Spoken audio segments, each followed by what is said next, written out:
Que feriez-vous si vous saviez que le monde finirait dans exactement 10 ans? L'Union des royaumes de l'Est est paisible aujourd'hui, ces villes tentaculaires baignées de lumière dorée. Mais sous cette surface tranquille, 5 figures terrifiantes rassemblent le pouvoir. Les 5 grands péchés, chacun destiné à provoquer des péchés si catastrophiques que tout cessera d'exister. L'explosion déchire la réalité elle-même. BOUM. L'énergie éclate en brillantes cascades de lumière et de chaos. Le tissu même de l'existence tremble. Et dans l'après-coup, le silence. Un désert désolé où les royaumes prospéraient autrefois. C'est ainsi que cela se termine.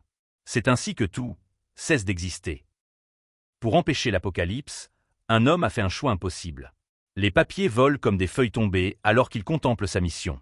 Des enfants aux cheveux argentés, des parias aux cheveux bleus, des marginaux aux oreilles de chat, tous le regardent avec un espoir désespéré. Il est devenu leur patron, leur gardien, leur dernière chance de rédemption. Bien qu'il ne pensait pas que cela deviendrait si incontrôlable. Rencontres Alon Palatio. Ancien employé de bureau. Des semaines de 78 heures échangées contre ça. Un monde fantastique où il ne peut même pas lire la langue locale. Il plisse les yeux sur un ancien tome, complètement perplexe.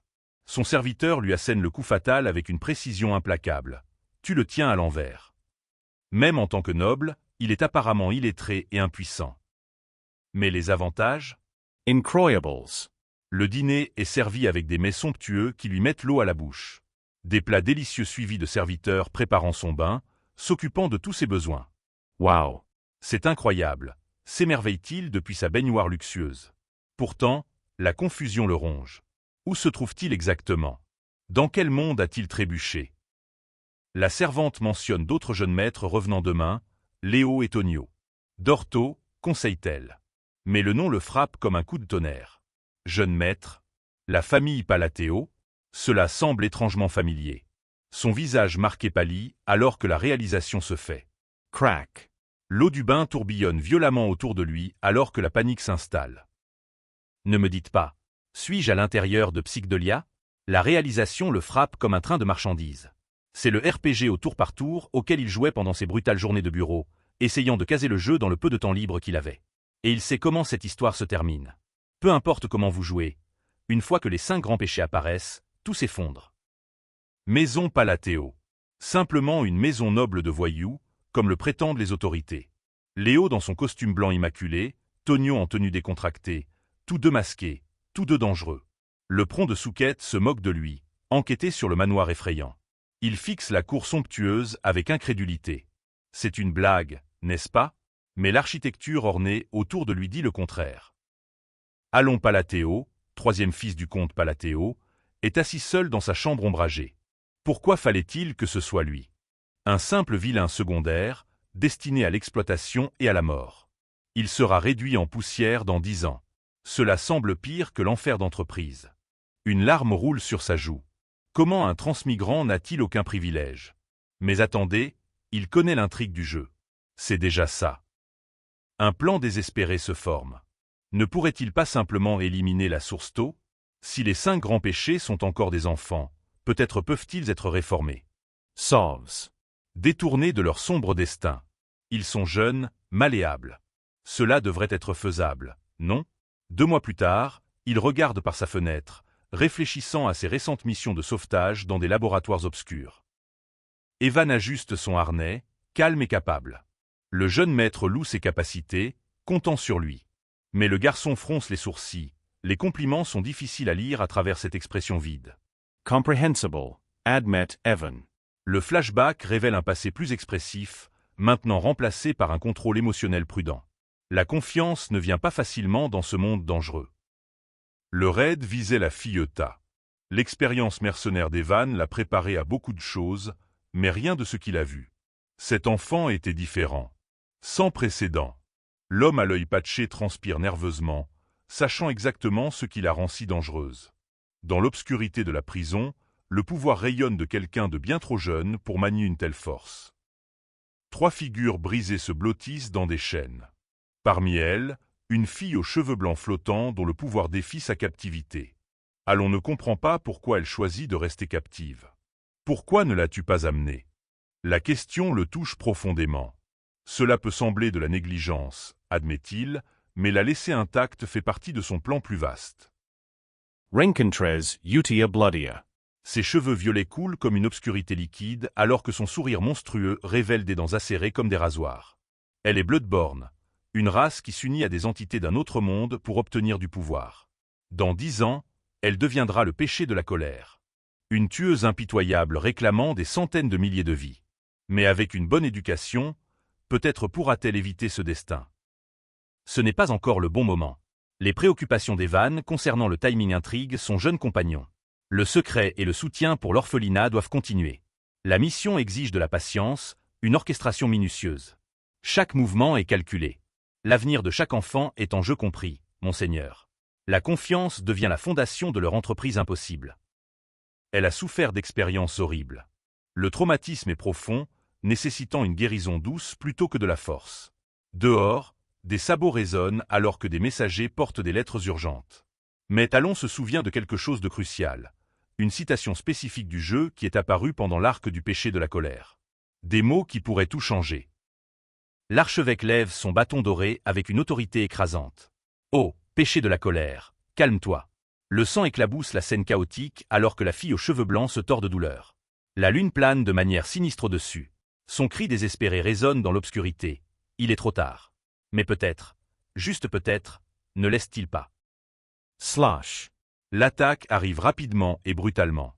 L'énergie explose dans un chaos brillant. Crash. Dans le jeu normal, cette approche échoue de manière spectaculaire, déclenchant des batailles catastrophiques. Mais il reste encore 10 ans avant que cela n'arrive.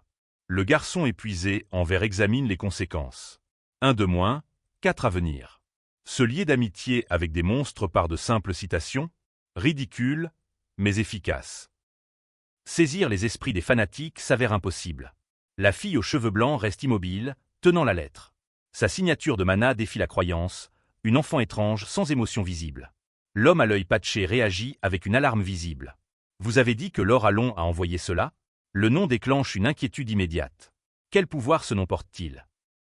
Pourquoi ne m'a-t-il pas convoqué? La question brûle dans l'obscurité. Seuls les praticiens de niveau maître peuvent manifester un mana aussi écrasant. Le garçon aux lunettes balbutie d'alarme face au niveau de pouvoir impossible qui les entoure. Tétan.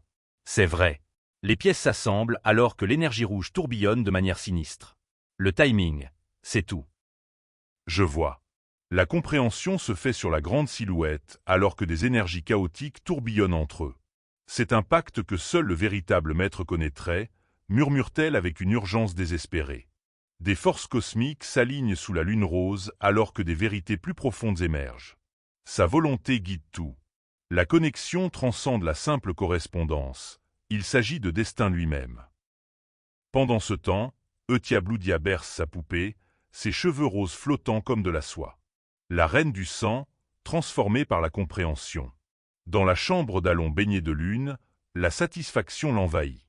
Rien de tel qu'une journée productive pour profiter de cette vie noble merveilleusement paresseuse. Même la pleine lune l'encourage. Il est temps de passer à la deuxième cible. La nuit tombe paisiblement, jusqu'à Tumble. Un livre s'écrase. AI.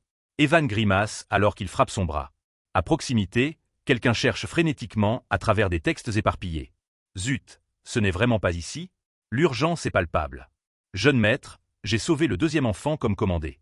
Les réseaux de trafic ne l'ont jamais vu venir. Frères réunis. Tonio entre dans l'étude avec cette confiance arrogante, les bretelles tendues sur sa poitrine. Eh bien, si ce n'est pas Allon. Il se moque des efforts de son petit frère pour apprendre à lire. Un loser illettré fouillant dans des livres, comme c'est mignon. Le royal casse-pied revient avec son charme condescendant. Comment l'original Allon a-t-il supporté cette arrogance insupportable? La tension explose en violence. La figure en chemise blanche se retire alors que le chaos éclate. Crac. Une dague s'enfonce dans le mur avec une précision létale. La figure troublée se recroqueville sur le tapis orné. Une présence menaçante se profile, la voix dégoulinant de menaces décontractées. Je n'ai pas envie de tirer du sang dès le matin. Vous deux, dégagez. Entres Leo Palatio. Immaculé dans son costume gris clair, il tend la main avec autorité aristocratique. Grand frère, enlève cette odeur de bordel avant d'entrer dans l'étude. Ça pue l'indécence. L'insulte fait mal. Dit le vermisseau qui pue ses précieuses poudres, vient la réplique acerbe. Par maintenant, ou je te ferai partir. Rivalité fraternelle à son paroxysme. Crash. Le chaos éclate alors que des figures se précipitent vers l'évasion. La plus petite figure rampe désespérément sur les planchers en bois. S'il espère vivre le rêve, il ne peut absolument pas s'impliquer dans les plans de ses frères. Déterminé à rester un enfant illégitime, faible et incompétent. Une vie insouciante dépend de rester impuissant, de rester invisible. Allons s'affale sur le canapé, épuisé. Ugh.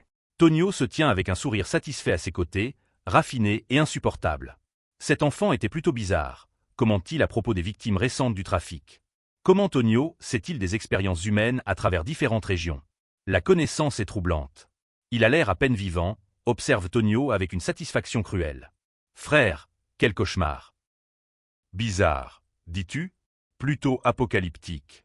Le royaume Carlian brûle intensément dans sa mémoire. Figure centrale de l'Union, maintenant liée à sa mission de sauvetage. L'enfant qu'il a sauvé du trafic? Deus Macalion. Le deuxième boss de Psychedelia. Derrière les barreaux, des mains désespérées s'étendent. Un autre futur péché, maintenant sous sa protection. Vendu pour du travail forcé enfant. Abus partout où il va. Des mains pâles s'étendent désespérément à travers une énergie violette tourbillonnante. Cette âme brisée deviendra le péché de la paresse, décimant des royaumes de manière horriblement inimaginable. Slash. Splatter. La violence à venir peinte de sang et d'ombre. Mais peut-être, le traumatisme de l'enfance peut être guéri. Le péché de la paresse, un travailleur inflexible qui rembourse chaque rancune au centuple. Le personnage le plus vengeur du jeu, maintenant envoyé ailleurs parce que le timing n'est pas bon. Le jeune homme ajuste sa manette, l'anxiété évidente sur son visage tremblant. Les soupçons se confirment concernant le deuxième enfant. Les pièces de son plan maître s'alignent lentement à travers le paysage qui s'éclaircit. Toi. Là. La figure aux cheveux bleus émerge des ombres, vêtue d'une tenue blanche immaculée sous la lumière tamisée de la forêt. Tu es brisé, n'est-ce pas? Ces mots percent le silence comme une lame. Je sais qui t'a donné ces cicatrices. La silhouette sombre aux cheveux blancs reste immobile. C'est l'œuvre de la chèvre de l'ombre, n'est-ce pas? Félicitations. Tu as été choisi par la grande lune. Les yeux cramoisis de la fille aux cheveux blancs brillent d'un pouvoir d'un autre monde. Ses robes violettes flottant alors qu'une énergie rose tourbillonne autour d'elle. Expérimente le pouvoir qui t'est accordé, libère ce qui t'appartient. Le garçon anxieux tremble devant des forces au-delà de la compréhension. La loyauté indéfectible est le prix de la vengeance. Tu obtiendras ta vengeance. L'énergie sombre s'enroule autour de la figure en lambeaux alors que des tentacules violets se tordent avec un but malveillant. La messagère aux cheveux blancs prépare sa réponse, papier à la main. Maintenant alors, il est temps de lui écrire ma première réponse. Un simple salut pour commencer leur correspondance. Sous le manoir illuminé par la lune, des liens de loyauté et de vengeance s'entrelacent. Où diable est le troisième boss? La panique éclate dans le repère de fortune alors que des nouvelles urgentes arrivent. Le crétin, je veux dire, Lord Tonio. C'est quoi? Ce connard est mort? Crash. La révélation frappe comme le tonnerre. Dans l'ombre, une figure contemplative traite ce développement inattendu. Déjà, la chronologie s'accélère au-delà de ses prévisions. Les funérailles somptueuses se déroulent dans un éclat orné. Votre grâce. Les endeuillés se rassemblent autour du cercueil orné de fleurs. Quand cela se termine-t-il? L'observateur aux cheveux sombres grogne de boredom et de faim. La mort est arrivée tôt et par accident. Même dans la fantaisie sombre, c'est dérangé. Mais chaque fin crée de nouvelles opportunités pour ceux qui sont assez patients pour les saisir. Léo a pleuré comme un imbécile pathétique à propos de la mort de Tonio, et maintenant regarde ce sourire sinistre. Le costume sur mesure ne peut pas cacher son excitation à peine contenue. Il ne peut pas se retenir, c'est définitivement son œuvre. Eh bien, peu importe. Creak. Clunk. Une année passe. Les pièces du jeu se déplacent. Seuls les 5 grands péchés comptent maintenant. Succession assurée, Léo contrôle le commerce de la drogue. Le manoir trouve une paix relative. Des canapés violets, un soleil chaud et un thé de l'après-midi marquent cette nouvelle ère. La correspondance avec Eutia construit un rapport. Un investissement calculé dans leur future relation. Les enfants semblent être de bons gamins, selon ces rapports. La liste continue de s'allonger. Progrès dépassant les attentes. À propos de ce que tu cherchais. Vraiment? Un soulagement envahit, c'est très pensif.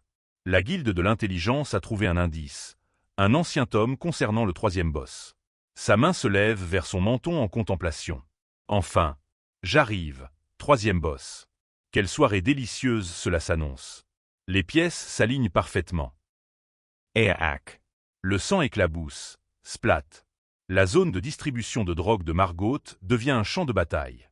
La générosité du plus âgé des Palatéos a aidé à étendre leur équipe à des centaines de membres.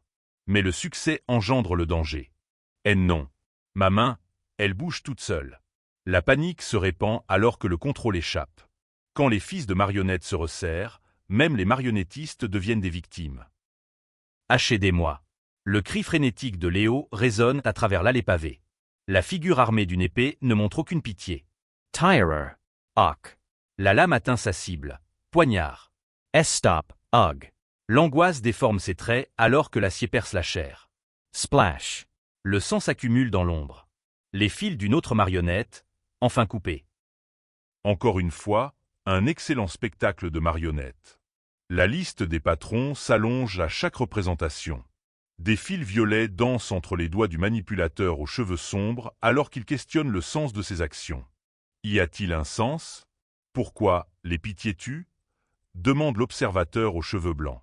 De leur perchoir sur le toit, la ville s'étend en dessous comme une toile. Non, ce sont des vermines qui broient les gens pour fabriquer des drogues. Mais comment cela aide-t-il à la vengeance? Swoosh. La figure aux cheveux flottants sourit avec connaissance. Cela construit une fondation pour son glorieux retour. Nous ne pouvons pas l'accueillir dans un endroit si indigne de lui, n'est-ce pas? Dart. La compréhension se fait lentement. Je comprends. Préparation pour quelque chose de plus grand. Que toute chose se réalise conformément à sa volonté. Une énergie vibrante traverse l'étendue mystique alors que des forces surnaturelles convergent. Flash. Une lumière brillante éclate, transformant l'air même. Sous la douce lueur de la lune croissante, des voix s'unissent en déclaration. Nous, la lune bleue, serons son épée. Le destin appelle. Swish. Le mouvement traverse le paysage désolé comme un couteau. La structure en pierre spiralée se tient seule, entourée d'ombres et de vestiges brisés de conflits passés. Cet endroit abandonné renferme des secrets et des dangers à parts égales. Le désert teinté de bleu s'étend à l'infini, un témoignage des batailles menées et perdues. Quelque chose s'approche à travers les ruines. 2 ans après être devenu correspondant avec Eutia.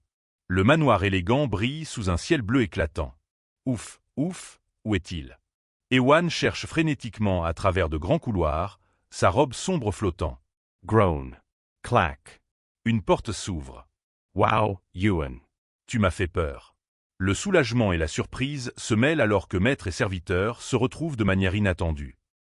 Ouais, c'est fait. L'épuisement pèse lourd sur les épaules de la figure cloisonnée.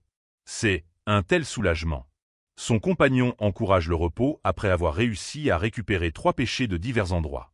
La mission de l'orphelinat touche à sa fin. Mais n'es-tu pas heureux à ce sujet, jeune maître? Parfois, les plus grandes victoires se sentent comme les fardeaux les plus lourds.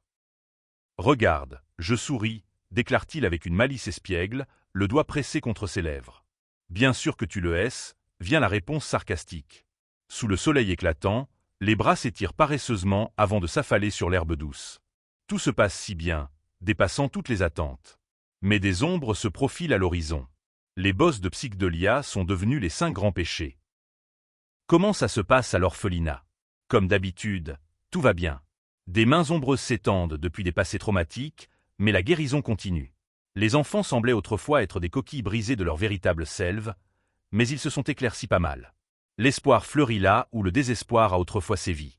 La guérison est possible, même pour les âmes les plus endommagées.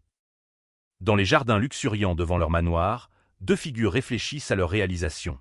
Les capacités de leadership d'Eutia les impressionnent tous les deux, aucun soignant nécessaire.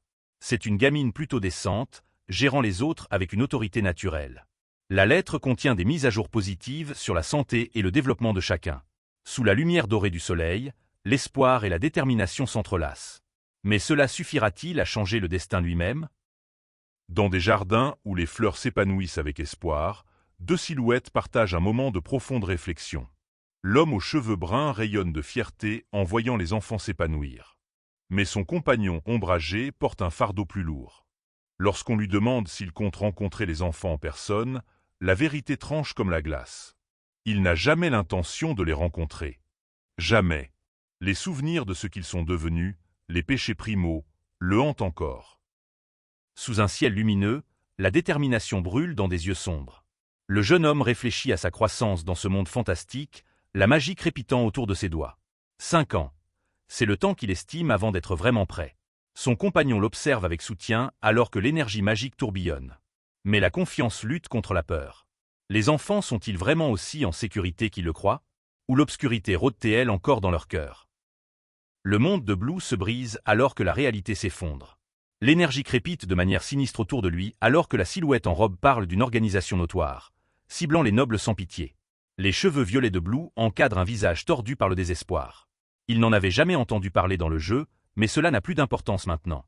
Les mains gantées du personnage masqué saisissent un objet scintillant alors qu'il porte le coup final. Blue vivra désormais avec lui. Le manoir brille dans la nuit alors que le briefing hebdomadaire de Blue Moon commence. La leader aux cheveux argentés et aux yeux cramoisis exige des mises à jour du Nord. Son subordonné, une fille espiègle avec des oreilles d'animal, sourit avec une joie troublante.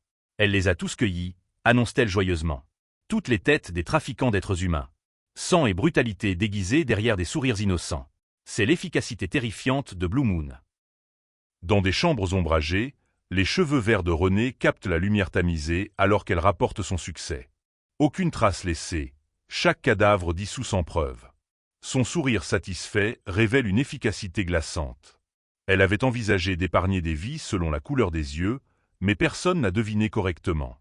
Le garçon blond écoute avec une indifférence désinvolte. La mort est devenue une routine pour ces enfants devenus tueurs. Sur les marches du laboratoire taché d'horreur, le jeune homme aux cheveux clairs annonce son travail macabre. Il a réduit en miettes la vermine du laboratoire d'expérimentation humaine, son expression satisfaite. Alors que les étoiles tournent au-dessus, une silhouette sinistre aux yeux rouges proclame que toutes choses se réaliseront comme le veut le Grand Lune. La dévotion cultuelle est absolue, il n'existe que pour le servir. La femme en rouge flottant gesticule comme une sombre enchanteresse.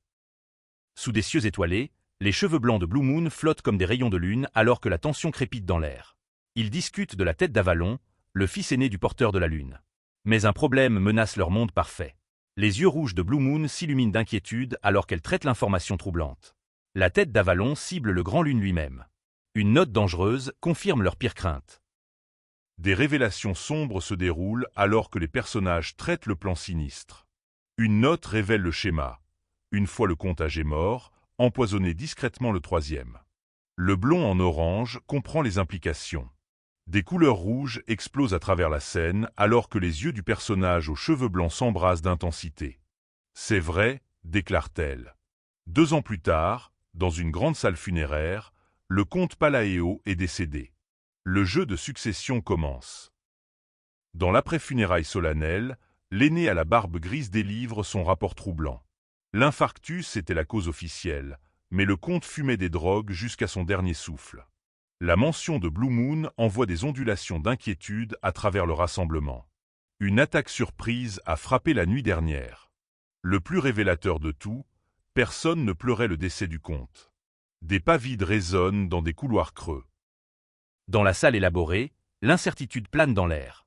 Le jeune maître réfléchit à leur prochain mouvement alors que Léo se prépare à devenir officiellement comte dans 1 an. Mais des plans sont déjà en cours, ils doivent faire leurs valises et partir immédiatement. La destination? Rodmill, une petite ville au sud du domaine palatial. Le changement arrive qu'il soit prêt ou non. Les grandes salles seront bientôt vides. La confirmation arrive avec une boîte en main. Oui, il se dirige vers Rodmill. Une vue aérienne révèle l'architecture chaleureuse de la ville pittoresque nichée au sud du domaine. Une silhouette vigilante apparaît sur le balcon alors que la tension dramatique monte. Le bruit de « glap » traverse l'air. Mais ensuite, la scène se transforme en tranquillité domestique. Une assiette de pain grillé et 2 crépitants. Même dans le chaos, les plaisirs simples de la vie perdurent. Le pain doré éclabousse dans l'huile, créant un scintillement fascinant de normalité. Le personnage aux cheveux foncés, maintenant vêtu d'un tablier de chef, réfléchit à son retour au manoir. Seulement 3 jours se sont écoulés depuis que tout a changé. Mais la confusion l'empare alors qu'il se prend la tête dans le désespoir. Pourquoi est-il de retour dans ce manoir déprimant? Et pourquoi est-ce l'enterrement de Léo cette fois? Le cycle de la mort continue. Dans la chambre faiblement éclairée, des détails sinistres émergent. Des blessures par arme blanche directement au cœur. Mais qui pourrait être responsable? L'homme en manteau marron balbutie nerveusement alors qu'il essaie d'aborder la cause du décès. Le personnage aux cheveux violets sursaute de surprise, s'excusant profusément d'avoir établi un contact visuel. La peur imprègne chaque interaction. Même Murder, oui, c'est réellement le nom de quelqu'un, s'enfuit face à la confrontation. À travers le grand hall rempli de foules murmurantes, Evan marche aux côtés du jeune seigneur. A-t-il trouvé des informations? La réponse est ambiguë, enfin, un peu. Mais ensuite vient l'accusation qui change tout. Une figure troublée les confronte directement, demandant si le jeune homme est le cerveau qui a anéanti Avalon du jour au lendemain. Le poids de cette question pèse dans l'air comme une épée prête à tomber. Sur des canapés luxueux dans une élégance tamisée, deux figures débattent de leur destination. Une plus grande ville ne serait-elle pas mieux? Mais la confiance de l'accompagnateur s'embrase alors qu'il déclare la vérité. Rodmill est la destination finale de son plan maître. Son sourire laisse entrevoir des intrigues dans les intrigues. Les mesures nécessaires ont été prises. Alors que du verre brisé apparaît de manière sinistre dans le dernier panneau, nous sentons que rien ne sera jamais plus pareil. À travers des réflexions fracturées, un groupe regarde avec des yeux déterminés alors qu'ils discutent de sauver les 5 péchés primaux de leur malheur. La scène s'éclaircit pour montrer un pique-nique joyeux, rire et camaraderie remplissant l'air alors qu'ils parlent de Rodmill, une ville pittoresque avec une architecture charmante s'étendant en contrebas. Mais le garçon aux cheveux foncés reste pensif, son expression contemplative contrastant fortement avec l'atmosphère joyeuse. Il y a une raison à tout, mais certaines explications coupent trop profondément pour être partagées. Dans une conversation tendue, le jeune homme nerveux insiste sur le fait que c'est le bon choix tout en faisant entièrement confiance à son compagnon. Sur un balcon ombragé, une autre figure contemple le meurtre avec un calcul glaçant. Doit-il le tuer ou non? Il avait envisagé d'empoisonner après la mort de son père, mais la cible a proposé de partir. Parfois, les meilleurs plans sont déraillés par une coopération inattendue. Le bruit d'un chariot lointain résonne dans la nuit. Contre les balustrades ornées du balcon, l'homme aux cheveux foncé tape distraitement tout en exprimant son malaise. Les récentes affaires d'Avalon ne se sont pas bien déroulées, et quelque chose dans leur présence le dérange. Son col encadre un visage rempli de menaces calculatrices. Lorsqu'il ordonne à Allemand de suivre la voiture, la surprise du jeune homme révèle les implications mortelles. S'agit-il d'un ordre de tuer? Dans leur monde, surveillance et assassinat se confondent souvent. L'irritation de l'homme aux cheveux plaqué en arrière s'enflamme alors qu'il déclare qu'Allemand ne remet jamais en question les ordres. Mais lorsqu'une figure encapuchonnée demande ce qui se passe, tout change en un instant. Stab! La lame atteint sa cible alors que l'homme halète de douleur choquée. Son appel de « tais-toi » meurt sur ses lèvres alors que la figure encapuchonnée se tient avec l'épée dégainée. Comment oses-tu me trahir? La loyauté dans ce monde est écrite dans le sang. Sous la lumière pâle de la lune croissante, un visage partiellement caché admet apprécier les jeux de guerre. L'excitation d'Allemand est palpable. C'était amusant, déclare-t-il avec un enthousiasme troublant. Mais des forces plus sombres sont à l'œuvre. La lune cramoisie leur a donné un credo à suivre, et Blue Moon sert de épée aux grands lunes. Le personnage aux yeux intenses délivre un avertissement glaçant. Tout acte nuisible envers le grand lune ne sera pas toléré. La guerre céleste approche. Le sang éclabousse alors que la lame se déplace avec une précision létale. Slash. La figure en blanc grimace sous les blessures fraîches alors que son agresseur déclare qu'ils peuvent agir de leur propre chef. Le guerrier au capuchon noir déclare qu'il attendait ces mots exacts. Alors que l'homme vaincu trébuche et tombe, menaçant que ses subordonnés les tueront, la réponse est glaçante. Ces mots fatidiques ont scellé l'anéantissement complet de tous les ennemis. L'expression de l'homme aux cheveux foncés devient solennelle alors qu'il réfléchit au gâchis devant lui. Quel dommage, murmure-t-il, puisque le grand lune avait donné une chance au déchu. La scène se transforme alors qu'une immense lune céleste remplit le ciel, sa présence à la fois belle et terrible. En dessous, le matin se lève sur une élégante tour d'horloge. Un garçon joyeux aux cheveux ébouriffés s'étire joyeusement, déclarant que c'est un autre beau jour à Rodmill, le paradis sur terre. Le contraste entre la violence et la paix ne pourrait pas être plus frappant. Le bonheur matinal remplit la salle à manger élégante alors que le garçon aux cheveux foncés dévore joyeusement son petit déjeuner. Son compagnon s'exclame « miam » avec un véritable plaisir alors qu'ils profitent de tout ce qu'ils veulent. Le garçon envisage même de commencer une boutique de toast, de si simples rêves pour des temps si compliqués. Mais lorsque le serviteur arrive avec un message, tout change. L'assiette tombée signale la fin des matins paisibles. Un dramatique DADUN annonce le retour d'Alan Paltio. La période Bram de paradis à Rodmill n'a duré que 3 jours. Maintenant, sous des arrangements floraux élégants, des figures vêtues de noir se rassemblent autour d'un cercueil lors d'une cérémonie solennelle. L'homme aux longs cheveux croise les bras, tandis que la figure plus petite semble profondément troublée. L'accusation pèse lourd dans l'air. Le jeune maître est-il le cerveau qui a anéanti Avalon du jour au lendemain? Son expression choquée révèle une confusion sincère. Que leur arrive-t-il? Se demande-t-il. La réponse pourrait le détruire. Dans la salle opulente, sous des lustres scintillants, des vérités dures sont révélées. Le jeune homme s'affaisse, son air triste reflétant le poids des accusations. Son compagnon gesticule avec une confiance manipulatrice, expliquant comment il est le seul à bénéficier de cette situation. La mort de Léo, après leur départ du manoir, crée l'alibi parfait pour l'héritier légitime. Les pièces d'un puzzle mortel commencent à se mettre en place, qu'il le veuille ou non. Par où commencer? La frustration de l'homme aux cheveux foncés est palpable alors qu'il lutte avec des circonstances impossibles. Son compagnon allège l'ambiance avec un geste ludique de « tada ». Mais la conversation tourne vers le groupe éliminant des criminels. Pourrait-il s'agir de Blue Moon? Le scepticisme emplit sa voix. Aucune organisation ne pourrait être assez puissante pour anéantir un syndicat criminel du jour au lendemain. Mais Blue Moon ne laisse qu'une seule chose derrière, une marque. L'obscurité tourbillonnante suggère que leur portée est plus profonde que quiconque l'imagine. Dans des ombres sombres, il se remémore le carnage total laissé derrière. Le jeune homme soupire lourdement alors qu'il réalise pourquoi il est étiqueté comme le cerveau effrayant avec une épéiste comme subordonnée. Pendant ce temps, dans leur espace de réunion secret, la fille aux cheveux blancs en rose demande des traces tandis que la fille aux cheveux verts brille doucement. Aucune, confirme-t-elle. La blonde aux oreilles de chat tire son épée avec une confiance troublante, elle n'a laissé aucune trace non plus. Sa mention désinvolte d'une « montagne de corps » révèle l'ampleur horrifiante de leur travail. La porte grinche ouverte alors qu'une voix mystérieuse annonce « Je suis Dé retour ». Le garçon en manteau noir émerge de la lumière radieuse, tenant un bâton lumineux alors qu'il rapporte sur les 468 membres restants d'Avalon. Ces mots glacent l'air, ils les ont tous abattus, suivant parfaitement les instructions du patron. L'acolyte aux cheveux blancs sourit avec une satisfaction troublante alors que le leader déclare que c'est parfait. Le succès a un goût doux lorsqu'il est mesuré en sang et en précision. Le plan avance sans accroc. Le sourire étrange de la fille aux cheveux argentés s'élargit alors qu'elle se remémore la chute d'Avalon. L'empire criminel qui régnait autrefois sur le royaume d'Astéria a été réduit à néant en seulement 5 jours. Le paysage désolé parle d'anéantissement total. Bâtiments brisés et soldats tombés éparpillés comme des jouets cassés.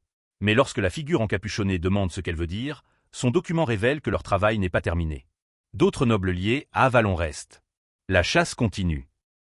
Sous des ombres omineuses, l'assemblée encapuchonnée se rassemble alors que l'implication profonde de la maison Alta se révèle. Les cheveux flottants du personnage aux cheveux roses captent la lumière tamisée alors que la résignation remplit leur expression. La tension monte à un crescendo alors qu'ils se préparent à prononcer des mots que tout le monde sait déjà. Doom. L'effet sonore s'écrase à travers la scène comme un tonnerre. L'expression sérieuse de leur homologue le confirme, la confrontation est inévitable. Les pièces sont en mouvement. L'homme jeune et confiant assure à son équipe qu'ils s'en occuperont discrètement, ses cheveux clairs captant une énergie bleue éthérée. À ses côtés, la silhouette ombragée dégage une détermination sérieuse. Des forces magiques tourbillonnantes les préparent à l'action. L'expression déterminée de la femme aux cheveux flottants cadre son visage alors qu'elle prononce les mots inévitables. Doom. Le son dramatique résonne avec leur résolution. Lorsque des forces puissantes s'affrontent, le silence devient l'arme la plus mortelle de toutes. La fille aux cheveux vert foncé confirme qu'ils s'en occuperont discrètement, des énergies cosmiques tourbillonnant autour d'elle comme des vents stellaires. Le jeune homme aux cheveux argentés se prépare à l'action, sa cape flottant de manière dramatique. Une fille élégante aux cheveux violets clairs soupire face à la gravité de leur situation. Lorsqu'on lui demande des nouvelles de la guilde de l'intelligence, la blonde joyeuse en robe marron fournit des informations cruciales. Il considère cet incident comme sans rapport avec Blue Moon. Couverture parfaite pour des crimes parfaits. Le sourire sinistre de la fille aux cheveux argentés s'étend alors que les membres de la guilde discutent de garder l'incident secret. Toutes les guildes s'accordent à maintenir le statu quo. Le leader en manteau noir reste résolu tandis que les filles blondes et vertes semblent anxieuses face aux implications. La révélation fait mal. La famille de l'individu attaqué était derrière la menace. Alors que l'épée sinistre brille dans l'obscurité, l'avertissement est clair. Cet incident ne doit jamais atteindre le Grand Lune. Sous l'œil vigilant de la lune croissante, la fille aux cheveux argentés lève son épée alors que la vérité philosophique traverse la nuit. Une épée ne devrait pas penser par elle-même, n'est-ce pas? Le garçon en manteau noir ordonne que Blue Moon ne doit agir que sur commandement. Le Grand Lune sait tout, souligne-t-il tandis que la fille aux cheveux verts regarde avec inquiétude. La blonde plus jeune semble nerveuse alors que des rires résonnent à travers les ombres. Même les armes ont des doutes. Le jeune homme aux cheveux foncés serre son clipboard, annonçant sa compréhension avec une précision militaire. La scène se transforme en un manoir sinistre alors que la vérité est déclarée. Tout ce qu'ils font sert leur maître, le Grand Lune. Mais dans une pièce éloignée, une figure vaincue s'affaisse sur des papiers éparpillés, suppliant pour la miséricorde. Plus jamais, s'il vous plaît. Le son de la défaite résonne à travers des couloirs vides alors que même les puissants finissent par céder. Le jeune héritier est assis en désordre parmi des papiers éparpillés, contemplant les décès inattendus de ses frères. Il les détestait, oui, mais ils étaient censés mourir 6 ans plus tard selon la chronologie du jeu. Grâce à leur décès soudain, il a hérité de tout, et de toutes les responsabilités qu'il n'a jamais voulu. Lorsque des serviteurs urgents frappent à sa porte avec des piles de documents, il soupire de résignation. La vie noble n'est pas ce qu'il avait rêvé. Doom résonne à travers la salle de la guilde alors que des membres anxieux se demandent si leur leader est en colère. « Je ne veux pas mourir encore », murmure une voix tremblante. Le jeune maître travaille assidûment, réfléchissant à la façon dont les rumeurs de son statut de cerveau impitoyable ont finalement motivé son personnel. Soudain, le chaos éclate alors que des dispositifs crépitent et explosent avec des effets de fizzle et cracle. « Je suis vraiment stupéfait », déclare quelqu'un alors que l'énergie magique jaillit violemment dans l'air. Dans sa salle d'entraînement magique, le garçon aux cheveux ébouriffés s'exerce seul parmi des artefacts lumineux. L'électricité crépite autour de ses mains alors qu'il atteint la magie de 2e niveau en seulement 2 ans, autodidacte, de surcroît. Son mentor plus âgé souligne l'importance du contrôle précis du mana. Bien qu'il se sente mal à l'aise, le garçon insiste sur le fait qu'il a un talent décent. Ses sorts flashy pourraient chercher l'attention, mais dans un monde fantastique, même la magie ordinaire a un poids extraordinaire. L'électricité crépite autour du jeune homme anxieux alors qu'il réfléchit à son excitation initiale concernant les capacités magiques. Son plan maître avancera à son propre rythme, mais l'autodéfense est soudainement devenue cruciale.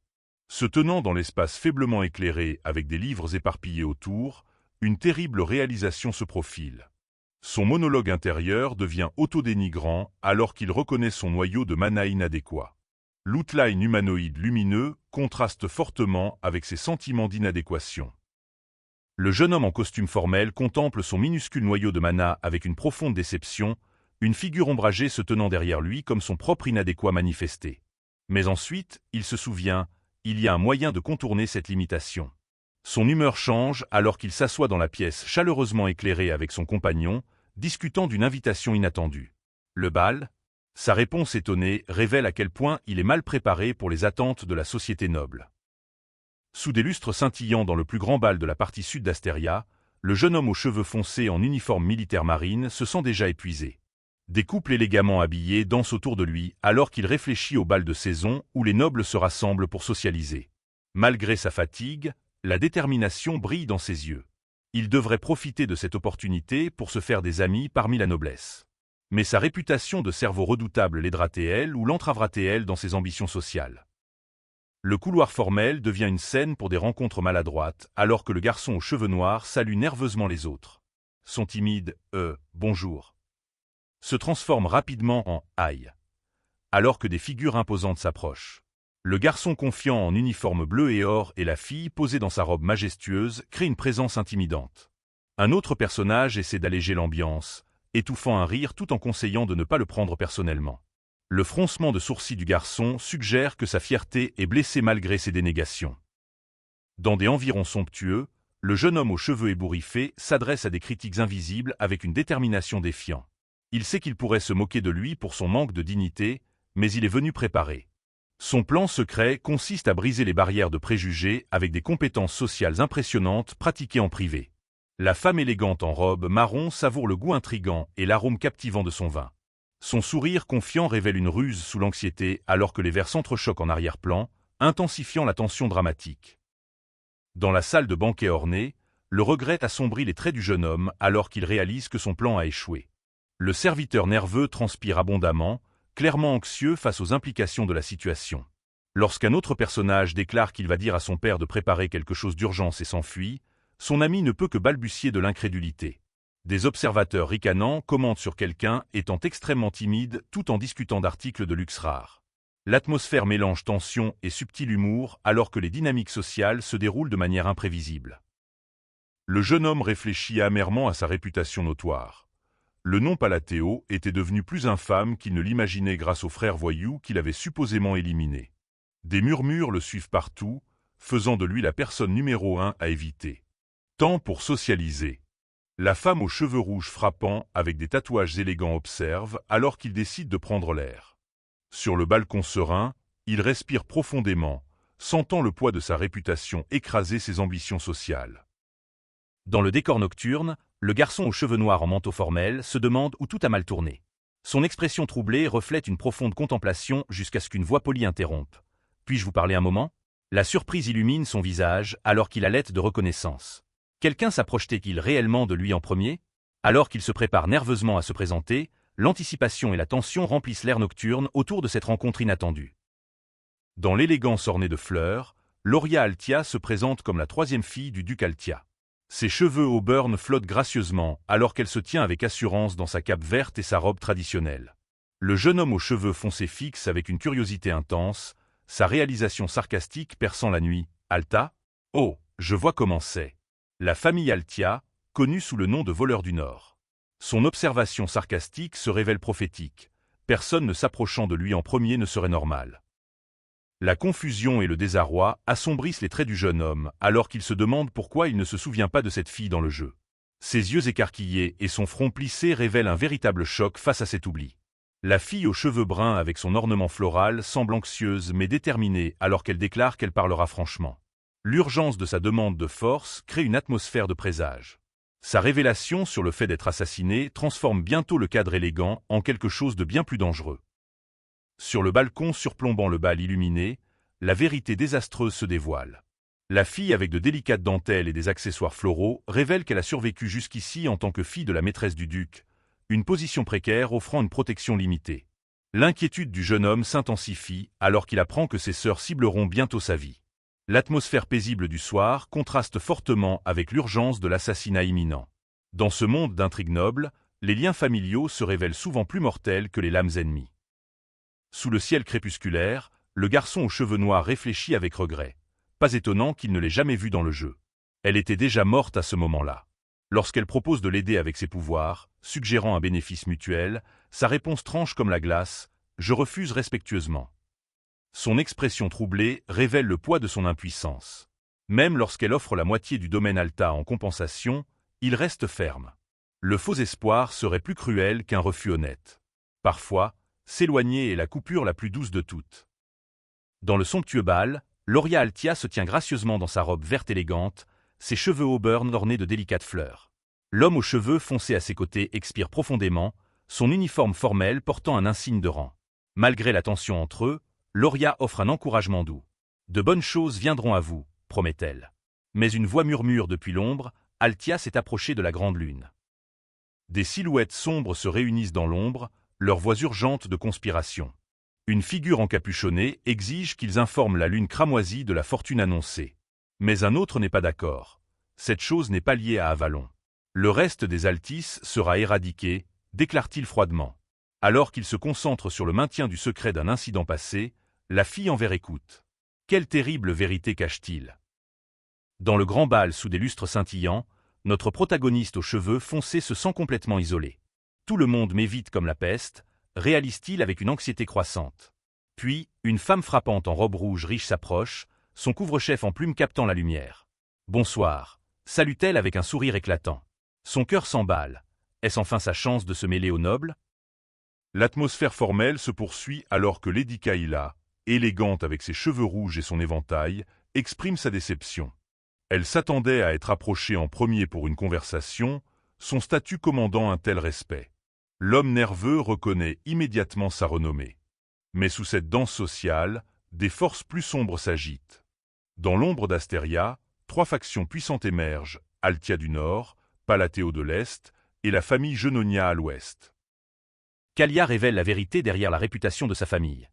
Les Senonia ne sont pas de simples voyous, ce sont des seigneurs du crime organisé. Un serpent s'enroule autour des fleurs, symbolisant la beauté enveloppée de danger. L'anxiété de notre protagoniste monte alors qu'il réalise son dilemme. Il a désespérément besoin d'amis dignes de confiance, pas d'implication avec un maître du mal. Mais la beauté de Kalia captive ceux qui l'entourent, rendant l'évasion impossible. La femme aux cheveux rouges sourit avec une intention rusée, suggérant d'étendre leur conversation. L'homme aux cheveux foncés implore désespérément d'être libéré, sentant des yeux vigilants sur eux. Sa confiance est inébranlable alors qu'elle révèle que les rumeurs à son sujet étaient vraies. Dans le bal lumineux rempli d'invités élégants, sa présence menaçante crée un contraste saisissant. Quel secret a-t-elle découvert? Nerveux et en sueur, notre protagoniste entend des fragments d'une conversation dangereuse. L'incident d'Avalon est contenu, mais quelque chose d'autre trouble ces figures encapuchonnées. Cette chose a observé la grande lune, murmure-t-il de manière sinistre. Deux silhouettes se précipitent dans les escaliers du grand bal, leur urgence palpable.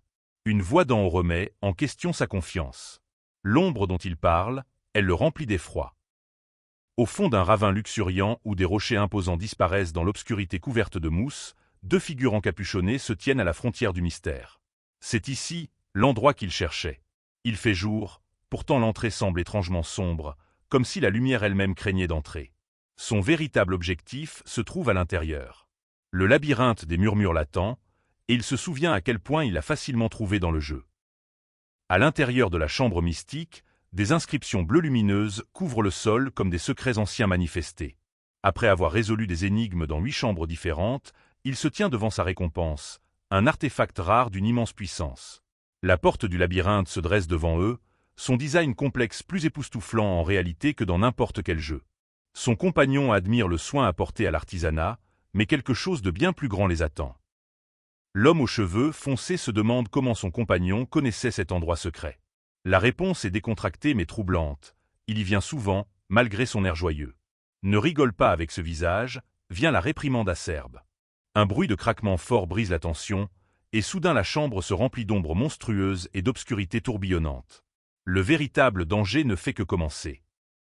Dans la chambre étrange, le sang tache ses doigts alors qu'il porte sa main à sa bouche, regardant avec horreur. Son compagnon reste anormalement calme malgré leur situation précaire. Une main massive éclate à travers le mur avec une force violente. Écrase, éclaboussure, des débris tombant comme une pluie mortelle. Elle est prête à frapper s'ils répondent mal à une seule énigme. Comment quelqu'un peut-il rester calme dans un tel péril mortel? La confusion du garçon aux cheveux foncés s'approfondit alors que le chaos éclate autour d'eux, cri suivi d'un fracas tonitruant.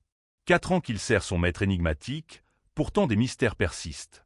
Comment quelqu'un qui ne quitte jamais le manoir connaît chaque centimètre de ce labyrinthe mortel? Son maître fait allusion à résoudre l'énigme, mais prévient qu'ils doivent attendre. Toutes ces choses inexplicables se sont révélées bénéfiques, mais cela le sera-t-il? Debout dans la chambre finale somptueuse avec ses inscriptions dorées et ses designs complexes, il peut à peine contenir son nausée. Les épreuves l'ont presque brisé. Il ne pouvait pas supporter de regarder les horreurs auxquelles ils ont fait face. Son compagnon soupire avec inquiétude, se demandant ce que le jeune maître prévoit ensuite. Mais l'excitation perce à travers la tension alors qu'ils admirent la grandeur qui les entoure. C'est la chambre finale, et leur destin les attend. Son compagnon suggère de prendre la bague noire sans valeur et de partir, mais notre protagoniste serre un emblème doré avec une pure exubérance. Il a enfin obtenu une contrainte, le véritable prix qu'il recherchait. Cela semblait simple avec ses connaissances de guide. Son compagnon le rassure que la sortie est sûre, mais une voix s'élève, questionnant si le jeune maître a vraiment compris la situation. La victoire a un goût différent quand on n'est pas préparé à ses conséquences. Dans le ravin sombre, des golems armés se lèvent comme d'anciens gardiens éveillés d'un sommeil de pierre. Leur forme rocheuse s'élève de manière menaçante, des yeux rouges brillant d'un but malveillant. Le garçon aux cheveux foncés saisit son épée, la détermination surpassant la peur. Les ennemis inconnus sont les pires, mais il doit protéger son jeune maître. Son compagnon s'avance avec confiance, déclarant son intention de s'engager. « Pardon » vient la réponse confuse. Certaines batailles choisissent leurs propres guerriers. Jeune maître, nous devons d'abord trouver une sortie. Appelle désespérément son gardien alors que le chaos éclate autour d'eux. Grouille, piétine. Le sol même tremble sous le poids du destin approchant. Des débris tombent comme le jugement de la nature alors que son protecteur réalise l'inutilité. Les sorts de 2e niveau ne sont pas assez puissants pour ce qui arrive. Mais le jeune maître lève la main, ses cheveux indisciplinés encadrant son visage déterminé. Certains pouvoirs exigent d'être libérés. Dans ce moment de concentration suprême, il se tient avec une détermination inébranlable. Le mot contrainte résonne dans la chambre alors que le pouvoir s'accumule dans sa main tendue. L'énergie crépite, fume, et l'air même semble plier à sa volonté. L'atmosphère devient chaotique, la réalité elle-même se tend sous la force de son commandement. Des tourbillons sombres et des fractures apparaissent alors qu'il pousse les limites de ce que la magie devrait permettre. Dans l'immense espace nébuleux où la réalité se brouille avec la possibilité, une voix mystérieuse parle. Le reste qui porte la grande volonté de Nyakula exige que les 2 contraintes soient prononcées. L'expression de notre protagoniste change en surprise et malaise. Ceci n'était pas dans le jeu. Là où le jeu avait des fenêtres de sélection, La réalité présente quelque chose de bien plus profond. Une silhouette ombreuse se matérialise, des tentacules d'obscurité l'entourant. Le véritable test commence maintenant. La voix explique la véritable récompense pour avoir nettoyé le labyrinthe. Contrainte, un pouvoir qui transcende les limitations normales. Il soupire, reconnaissant comment la voix rend tout terriblement réel. Ses mains se positionnent pour le lancement de sorts alors qu'il prononce la première contrainte. Imposer l'utilisation absolue des sauts de main de Bavilova dans la magie. Les énergies tourbillonnent autour de lui. « Que veux-tu » exige la voix. Le moment de vérité est arrivé. Sa réponse traverse le vide cosmique avec une clarté absolue, le pouvoir de plier les lois elles-mêmes. La voix céleste tonne approuvée, reconnaissant son ambition audacieuse. Les motifs tourbillonnants autour de lui pulsent d'approbation alors qu'il respire lourdement de l'effort. Encore une fois, déclare-t-il, sa détermination inébranlable. Parle, ordonne la voix. Il a entrevu le pouvoir de remodeler la réalité elle-même, et il n'y a pas de retour en arrière. Avec une énergie mystique tourbillonnant au-dessus de ses paumes, il prononce la deuxième contrainte. Imposer une utilisation limitée des énonciations de Baviloya dans la magie. L'orbe lumineux pulse avec un pouvoir restreint, une limitation délibérée qui accorde paradoxalement un plus grand contrôle. Que espères-tu gagner? La réponse est simple, la même chose. Une silhouette ombreuse aux yeux sérieux observe depuis l'obscurité, comprenant le poids de ce qui se forge. Le pouvoir sans contrainte est le chaos. Le pouvoir avec contrainte est la maîtrise. Le doute s'insinue alors qu'il tient l'objet mystérieux. Ai-je fait une erreur?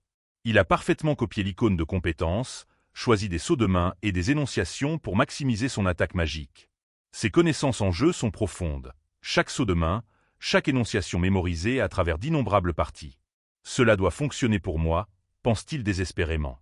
Approuvé résonne dans l'espace, la validation le lavant comme une étreinte chaleureuse. Parfois, la préparation rencontre vraiment l'opportunité. La phrase cryptique sur le fait de porter sa volonté le trouble. Que signifie-t-elle? Ses yeux s'écarquillent de surprise alors que la compréhension commence à poindre. La silhouette ombreuse déclare que la bague est absorbée, confirmant le succès. Mais la promesse sinistre le glace. Je te surveillerai toujours, toi qui portes sa volonté. Piétine résonne alors qu'une figure armée menaçante apparaît, tandis que son compagnon appelle désespérément à propos des sorts de deuxième niveau. Certaines victoires viennent avec une surveillance éternelle. La créature, massive avec son emblème lumineux sur la poitrine, rugit que les armes sont inutiles contre elle. Notre protagoniste serre son épée avec un doute croissant, de l'électricité crépitant faiblement autour de sa main. La foudre est censée être flashy et dramatique, pourtant sa magie semble décevante malgré le canalage de tout son mana. Plus d'entraînement ne corrigera pas cette limitation fondamentale. Mais peut-être que la puissance brute n'est pas la réponse dont il a besoin. Debout avec confiance, une orbe bleue lumineuse entre ses mains, il déclare qu'il est temps de mettre les contraintes et les boosts à l'épreuve. Les lignes magiques tourbillonnent autour de l'énergie pulsante, alors que des silhouettes ombreuses aux yeux rouges brillants se cachent en arrière-plan, leur présence menaçante. Ses traits sévères montrent une détermination absolue. Il est prêt pour quel que soit le défi qui l'attend. L'orbe pulse rythmiquement, reflétant la gravité de ce moment. À l'épreuve. C'est inutile, insiste-t-il, mais s'arrête alors qu'il est fasciné. La bague semble toujours présente sur son doigt d'une manière ou d'une autre. La sensation est remarquable, presque surnaturelle. Vient maintenant le véritable moment de vérité. Il est temps de mettre les contraintes et les boosts à l'épreuve, déclare-t-il avec une confiance croissante. Son attention s'intensifie alors qu'il se prépare à libérer le pouvoir qu'il a soigneusement cultivé. L'énergie tourbillonnante répond à sa détermination. L'énergie s'écoule autour de lui en brillante cascade bleue alors qu'il canalise le pouvoir avec une concentration intense. Sa veste sombre flotte alors qu'il commande PLIE, l'orbe lumineuse répondant à sa volonté. Fouosh, swish, les sons de la manipulation d'énergie remplissent l'air alors qu'il ajuste sa posture. Lançant l'orbe vers le ciel, il appelle rebondir, l'électricité crépitant à travers l'atmosphère. BZZT résonne alors que le pouvoir monte en crescendo. Les contraintes ne sont pas des limitations, ce sont des amplificateurs. Son bras se lève alors qu'une énergie brillante éclate dans un flash spectaculaire. L'atmosphère crépite d'électricité, BZZT, alors qu'il libère Cobalt Lusté, le nom du sort résonnant à travers l'air chargé. La foudre bleue danse autour de lui, illuminant son expression déterminée. Cracle remplit l'espace alors que des arcs électriques surgissent avec une puissance sans précédent. Ce n'est pas la magie faible qu'il craignait, c'est quelque chose de magnifique. Les contraintes ont transformé ses capacités en quelque chose de véritablement extraordinaire. Diffraction pierce, ordonne-t-il alors que l'énergie crépite autour de lui dans des flux bleus vibrants. BZZT remplit l'air alors qu'il concentre son pouvoir, chaque geste précis est contrôlé. Son poignet se tourne avec un mouvement pratiqué, fouoche, et la foudre éclate avec une force dévastatrice. Crash résonne dans l'espace alors que l'explosion d'énergie atteint sa cible. Les composants du sort fonctionnent en parfaite harmonie, chaque mouvement amplifié par ses contraintes. C'est de la magie à son meilleur. L'énergie électrique jaillit en brillantes traînées bleues et blanches, la puissance brute plus intense que jamais. Ses yeux s'écarquillent de choc absolu. Sa bouche s'ouvre d'incrédulité alors que BZZZT après BZZZT d'électricité surgit autour de lui. Ce n'est pas la magie faible qu'il s'attendait. Les contraintes n'ont pas limité son pouvoir. Elles l'ont transformé en quelque chose au-delà de ses expériences de jeu les plus folles. La réalité a dépassé même ses attentes les plus optimistes. Des flux d'électricité bleue s'intensifient autour de lui, BZZZT, cracle, alors que l'énergie atteint une masse critique. Un flash brillant éclate, suivi du blast tonitruant qui envoie des débris et des fragments d'énergie se disperser dans toutes les directions. Le champ de bataille tremble sous la force de son pouvoir libéré. Ce qui a commencé comme un doute s'est transformé en une démonstration de maîtrise magique qui défie tout ce qu'il pensait savoir sur ses propres limites. L'explosion atteint son crescendo, boum, alors que d'énormes éclats d'énergie rayonnent vers l'extérieur comme des étoiles naissantes. Crac, grumble résonne à travers le terrain rocheux alors que des arcs électriques dansent à travers les décombres. Son compagnon, regardant avec une admiration absolue depuis son emblème doré, ne peut que balbutier d'incrédulité. C'est faux. Les contraintes ne l'ont pas affaibli. Elles ont libéré quelque chose qui transcende les frontières magiques normales. Même lui ne s'attendait pas à ce niveau de puissance brute. Dans l'obscurité de la grotte, son compagnon se demande s'il a caché son véritable pouvoir tout ce temps. Pas question, vient la réponse confuse. C'était vraiment juste de la magie de deuxième niveau. Son compagnon mercenaire, avec 15 ans d'expérience, n'a jamais été témoin d'une telle démonstration dévastatrice. Le jeune maître semble vraiment perplexe par ses propres capacités. Ce qu'il s'attendait à être des mécaniques de jeu sont devenus quelque chose de bien plus profond dans cette réalité. Il réfléchit aux mécaniques qui ont rendu cela possible.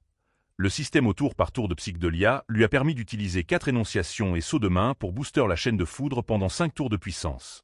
L'affichage tête haute montre un boost d'attaque de 10% alors qu'il active stratégiquement le paramètre d'effet de zone pour sa magie de foudre. Ce qui semblait être de simples mécaniques de jeu s'est traduit par des applications réelles dévastatrices. La stratégie et la connaissance triomphent du talent brut. Debout héroïquement au milieu de l'énergie bleue tourbillonnante, il exprime sa gratitude au grand Dieu oublié pour lui avoir permis de porter sa volonté. Son compagnon, choqué et confus, ne peut croire le surcroît de puissance de ce qui aurait dû être une simple attaque de deuxième niveau. Ouf, soupire le mercenaire épuisé alors qu'il passe à un paysage paisible baigné de soleil. Cela semblait plus épuisant qu'une véritable bataille. Parfois, un succès écrasant peut être plus épuisant qu'une lutte désespérée. Sous un ciel bleu dominé par une immense structure en dôme, notre protagoniste confiant se tient les mains sur les hanches tandis que son compagnon fatigué est assis, réfléchissant. Qui a construit cet endroit avide? La réponse décontractée mentionne un ami nommé Falloun comme l'architecte. Retournons à l'est, décide le leader déterminé. Son compagnon, malgré la fatigue, a admirablement suivi le rythme sur 3 miles. Leur camaraderie s'approfondit alors qu'ils se préparent à poursuivre leur prochain objectif ensemble. Dans la grotte sombre, son compagnon s'émerveille de la motivation intérieure cachée sous cette apparence modeste. La conversation passe à la théorie magique. Les sauts de main compatibles avec les types de magie accordent de plus grands boosts de puissance, tandis que les bonnes énonciations améliorent les propriétés des compétences. Dans le jeu, seuls les chiffres changeaient tandis que les graphismes restaient les mêmes. Mais dans cette réalité, chaque énonciation provoque une transformation visible de la magie elle-même. Son petit noyau de mana pourrait affecter sa perception unique. Il envisage de tester à nouveau sa magie une fois que son mana se sera complètement rétabli, satisfait de leur voyage réussi. La forêt au clair de lune s'élève silencieusement autour d'eux, de grands arbres créant des sentinelles naturelles. Soudain, un bruissement dans la canopée rompt le silence paisible. Quelqu'un avec de longs cheveux et des yeux verts frappants les observe intensément depuis l'ombre. D'art, quelque chose se déplace rapidement dans l'air. Leur retour triomphant pourrait ne pas être aussi privé qu'ils l'avaient supposé. Dans l'espace cavernicole illuminé par des glyphes bleus de l'ancien empire à la nef, des voix d'époques oubliées résonnent. Des histoires du temps de la divinité extérieure et de l'ami condamné à être abandonné, le lâche Falloun. Une fille aux longs cheveux verts apparaît, sa veste à capuche sombre dissimulant à peine son inquiétude alors qu'elle tapote ses doigts contre la pierre lumineuse. Ah, respire-t-elle, reconnaissant quelque chose de significatif. Le passé refuse de rester enterré. Le grand Falun est révélé dans une illustration vibrante. Une figure levant une épée, rayonnant de lumière divine. Le personnage mystérieux explique que leur connaissance vient d'être appelée à un grand but, doté de l'archive de l'Antiquité. Des livres flottant les entourent dans cette révélation mystique. Le garçon aux cheveux foncés contemple cette connexion. Un ami nommé Falun l'a construit. La référence décontractée porte maintenant un poids profond. Parfois, les plus grands pouvoirs se cachent derrière les mots les plus simples. La figure aux cheveux blancs dans une robe rouge, fluide réfléchit à des profondeurs qu'elle n'avait jamais imaginées. Le grand Meugon était l'ami estimé de Falun. La reine Blonda repose dans les annales de l'histoire, mais cette connexion transcende les archives connues. Les énonciations murmurées ne se trouvent même pas dans l'archive de l'Antiquité. Notre protagoniste se tient seul dans une clairière forestière sereine, le poids de la révélation s'installant sur lui. Il est insondable, conclut-il. Certains mystères vont plus profondément que n'importe quelle archive ne peut contenir. Tout ce que la lune cramoisie a dit était vrai, réalise quelqu'un avec une clarté croissante. La fille aux longs cheveux gris se sent honteuse, elle a suivi des ordres aveuglément, sans jamais questionner leur véritable but. Une figure encapuchonnée émerge de la forêt baignée de lune, demandant si des informations ont été recueillies. « Tu es ici ?» reconnaît-elle. « Non » vient la réponse décevante. Certaines vérités sont plus difficiles à découvrir que d'autres, et l'échec porte son propre prix lourd. Une voix déclare avec finalité « L'homme en noir est mort ». Une main pâle avec des marques étranges se serre instinctivement alors qu'un craquement assourdissant suggère une conclusion violente. La tête a été tordue. La figure aux longs cheveux sombres maintient son calme malgré la scène macabre. « Je devrais signaler cela avant le nettoyage », déclare-t-il de manière factuelle. Au-dessus d'eux, la lune croissante pend dans le ciel éthéré de la nuit.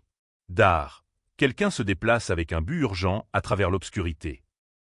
Au manoir Génonia, encadré par des fenêtres ornées et des vignes crépusculaires, une femme aux cheveux rouges en violet élégant parle de manière inquiétante. Ce n'était pas juste une rumeur, déclare-t-elle avec une intrigue séduisante. L'homme aux cheveux noirs plaqués en arrière possède un vide glacial dans ses yeux. Un vide inexpressif qui parle de profondeur cachée. Le comte Génoa est en effet célèbre et puissant. Cric résonne à travers le manoir comme si le bâtiment lui-même répondait à leur sombre conversation. La femme aux cheveux rouges exprime du scepticisme. Il m'a appelé célèbre malgré mon isolement des autres nobles. Sa présence dominante remplit la pièce élégamment décorée alors qu'elle fait face à l'homme en tenue formelle noire et rouge. « Vous êtes le comte, après tout » répond-il avec un léger sourire. Ses doigts claquent de manière décisive, attirant l'attention sur un changement soudain dans l'atmosphère. Fluide, tombe. Quelque chose de dramatique se déroule alors que la tension monte. Le jeu dans le jeu devient plus complexe. L'homme se penche sur la table avec une intention malveillante. Personne ne devrait savoir qu'il transforme sa cible en marionnette sans esprit. Lady Kalia sourit avec une ruse paranoïaque, se demandant comment quelqu'un a découvert leur opération ombreuse. Qu'est-ce qui se passe ? Exige Lady Kalia alors que son subordonné insiste frénétiquement qu'elle doit venir dans sa chambre immédiatement. Une figure ombreuse en blanc éclatant est affalée dans le coin. DADUN souligne la présence sinistre. Son sourire révèle une satisfaction rusée. Donc il sait. Ils l'ont mis dans ma chambre exprès, réalise-t-elle. Nous nous sommes à peine rencontrés, et pourtant il me tient déjà à la gorge. La partie d'échecs a commencé pour de bon. Sa robe violette élégante capte la lumière alors que la scène se déplace vers un personnage aux cheveux foncés dormant paisiblement, ses cheveux en désordre et innocents. Pendant ce temps, des soldats golems se grattent la tête dans la confusion, leurs formes armées ayant l'air presque comiques dans leur perplexité. La vue nocturne révèle le domaine Alta, scintillant sous la lumière de la lune comme un bijou. Une femme aux longs cheveux bruns et à la robe verte réfléchit pensivement. Comme je le pensais, il n'est pas un homme ordinaire. Le personnage aux cheveux rouges avec des yeux rouges, perçant reconnaît le même regard froid qui marquait leur père. Une figure indomptable du monde souterrain. Je ne dois jamais le croiser, se résolve-t-il avec un respect craintif. Il était mon dernier espoir, admet un autre avec une désespérance croissante, mais quelqu'un avec tant à perdre ne s'engagera pas dans des affaires risquées. Après tout, mes frères et sœurs lâches ont dépouillé tous mes biens et pouvoirs. La désespérance engendre des décisions dangereuses. Debout devant le grand manoir sinistre, Loria désespère de sa dépendance à la miséricorde et à l'affection de son père. Ses longs cheveux argentés captent la lumière tamisée alors qu'elle contemple son impuissance. Que puis-je faire maintenant? Se demande-t-elle désespérément. Soudain, un bruit fort de craquement interrompt ses pensées angoissées. La porte s'ouvre avec une urgence violente alors qu'une voix paniquée crie « Lady Laura ». Sa contemplation paisible se brise alors que la crise arrive à sa porte. Quelle nouvelle dévastatrice brise la nuit. Un messager tremblant fait irruption dans la chambre de Loria avec des mots qui défient la croyance. Lady Pyrrhine et Lord Kieg, morts de leurs propres mains, mais ce sont les cruels frères et sœurs qui ont poignardé sans hésitation. Les yeux de la femme aux cheveux rouges s'élargissent de choc. Quelque chose ne colle pas. La terreur se propage comme un feu de forêt à travers le domaine. Que sont devenus Timalian et Marianne? Le cri de la femme aux cheveux sombres perce l'air tandis que le sang éclabousse, peignant une image horrible. Des corps gisent immobiles dans le couloir ombragé de violet. La femme blonde est inconsciente, ou pire. Chaque héritier tombe un par un. La confusion saisit les survivants alors que des ombres se déplacent avec une précision mortelle. Un assassin aux cheveux blancs file à travers la lumière de la lune avec une vitesse inhumaine. Le son de l'acier coupe en l'air, puis le silence. Mission accompli. Mais quelle mission? Et qui a orchestré cette nuit de sang? Les pièces s'assemblent avec une clarté glaçante. Loria halète en réalisant la vérité derrière le massacre. Allons Palateo, le véritable maître d'œuvre qui a caché ses griffes jusqu'à ce moment parfait. Il a saisi le pouvoir pendant que sa famille se déchirait. C'était son plan depuis le début. En une nuit, tout a changé. La femme aux cheveux rouges se tient tremblante dans la chambre mystique, désormais la seule héritière d'un immense pouvoir. Mais ses mains tremblent alors qu'elle murmure la vérité. Elle a fait un pacte avec le diable. Il n'y a pas de retour en arrière maintenant. Trop de gens l'ont trahi et ont payé le prix. 2 mois passent en un clin d'œil. Dans un manoir de montagne, une livraison inattendue arrive. Un cadeau de la duchesse Alta elle-même. Les yeux du serviteur s'élargissent devant le vin cher. Mais pourquoi la duchesse enverrait-elle un cadeau aussi somptueux? Quel jeu se joue ici? Le jeune homme fixe la note avec incrédulité. Laura, la faible brebis parmi les loups, est maintenant la duchesse? Comment la sœur la plus faible a-t-elle survécu quand tous les autres sont tombés? Son choc est écrit sur son visage alors que la vérité impossible s'installe. Dans l'ombre du bureau de son père, une pièce où elle n'a jamais été autorisée à entrer, la duchesse Laura réfléchit à la rapidité avec laquelle 2 mois se sont écoulés. L'alibi parfait au bal. L'élimination pratique de son organisation secrète par ses propres frères et sœurs. Chaque pièce s'est parfaitement emboîtée. Elle admet sa vulnérabilité, elle n'avait aucun véritable pouvoir à proprement parler. Mais quand cet homme mystérieux l'a rejetée avec une froide nonchalance, il a tout géré impeccablement par la suite. Combien de coups d'avance voit-il? Quel jeu joue-t-il vraiment? Le hall élégant résonne de pensées calculées. Il l'a aidé parce qu'il a besoin des Altia pour quelque chose. Malgré la fusion de toutes les organisations sous son contrôle, elle est probablement encore loin de son véritable pouvoir. La maison Palateo, il veut quelque chose d'autre d'elle. Les pièces d'échecs se dispersent sur le plateau alors que le jeune homme contemple l'influence de la famille Altia sur les ombres du royaume. Le paysage politique se transforme à chaque mouvement. Pendant ce temps, Laura se prépare dans le couloir, attendant une guidance divine de son mystérieux patron. Dans son bureau luxueux, Laura espère que son cadeau de remerciement sera apprécié. Mais des questions tourbillonnent autour de son ascension miraculeuse au pouvoir. N'a-t-elle pas dit qu'elle allait être tuée? Comment est-elle maintenant la duchesse? Quelque chose dans cette situation semble faux. Quelques mois plus tard, la neige recouvre le manoir de montagne. 5 ans avant le début du jeu, un jeune maître aux cheveux sombres marche à travers son domaine hérité. La cérémonie de succession n'a jamais eu lieu, mais après 1 an, le titre de comte est devenu son fardeau. Il n'avait jamais prévu cette vie. Dans la bibliothèque du manoir, des lettres scellées changent de main tandis que des affaires sombres se déroulent. L'enquête sur les tueurs de Léo n'a rien donné. La guilde de renseignement ne trouve que des ombres. Ils discutent de l'effet papillon de leurs actions, les complications se propageant comme des ondulations à travers leurs plans soigneusement élaborés. Léo ouvre une autre lettre de l'orphelinat, son cœur se réchauffant aux nouvelles. René dévore des livres tout en prenant le temps de jouer. Radlan s'est mis au jardinage. Ses rapports mensuels le remplissent de fierté paternelle pour des enfants qu'il n'a jamais rencontrés. Il prospère sous ses soins. La conversation tourne autour des âges des 5 enfants principaux. Ils sont presque prêts à entrer dans la société. Certains ont déjà déménagé. Ces enfants que Léo a spécifiquement ordonné de sauver approchent de l'âge adulte. Le temps de l'innocence protégée touche à sa fin. Que va-t-il se passer ensuite? Dans la pièce luxueuse, Léo rassure son compagnon que les jeunes adultes sont désormais autonomes après un encadrement attentif. Il les a rassemblés lorsqu'ils étaient malades, vulnérables. Mais maintenant, ils sont en bonne santé, capables. Il a bien pris soin d'eux pour prévenir leur sombre destin. Ils devraient être en sécurité, n'est-ce pas? Des visions du don divin de Radan remplissent l'esprit de Léo alors qu'il planifie avec enthousiasme leur avenir. S'il leur assigne des postes où leurs dons peuvent briller le plus, peut-être mèneront-ils des vies éclatantes. Des papiers tombent autour de lui dans son enthousiasme. Son compagnon s'étonne du chaos soudain. Le coucher de soleil peint tout d'un espoir doré. Léo déclare qu'il revient tout de suite, gesticulant avec confiance en s'éloignant. Une voix mystique ordonne à ses enfants de prendre des lettres et de répandre leurs souhaits à travers le monde. Dans l'ombre, les destinataires se rassemblent. Contrairement à avant, chacun a reçu des instructions individuelles. Leur temps de préparation est terminé.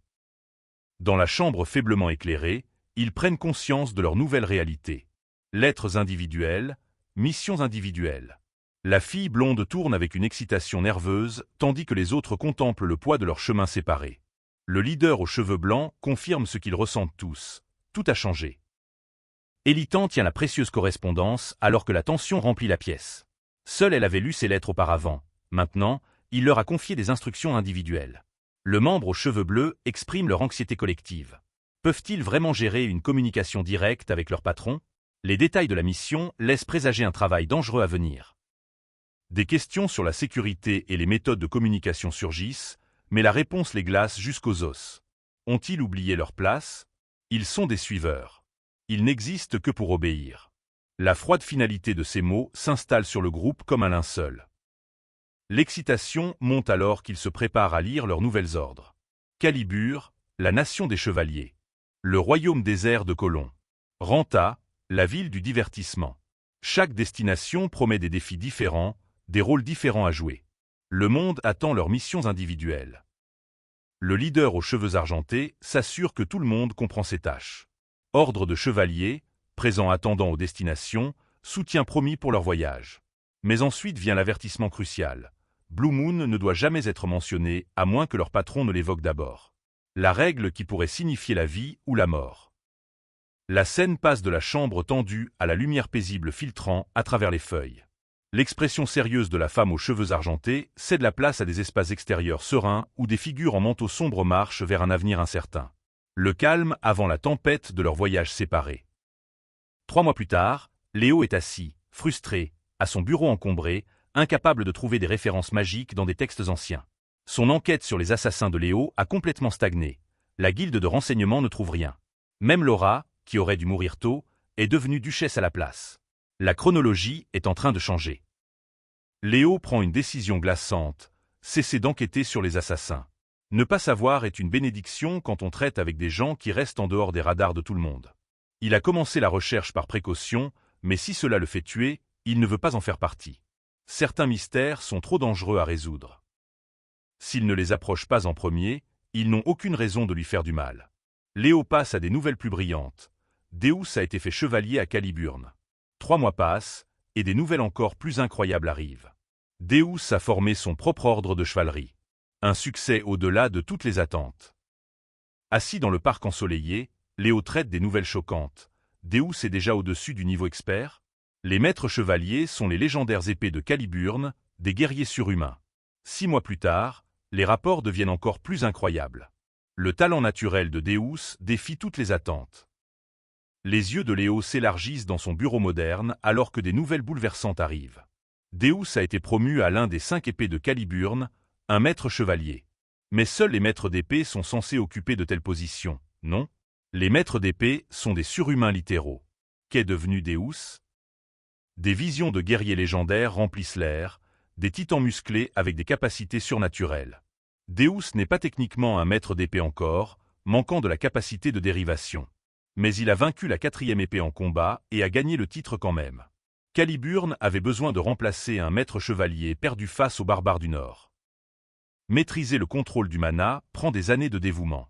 Reinhardt, la première épée, est devenu le plus jeune maître chevalier jamais à 32 ans après avoir manié une épée depuis l'enfance.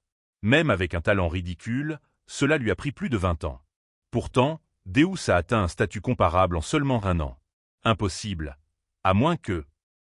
L'esprit de Léo s'emballe avec les implications. Si la dérivation est le seul élément manquant de Deus, il pourrait surpasser même Reinhardt en tant que maître d'épée.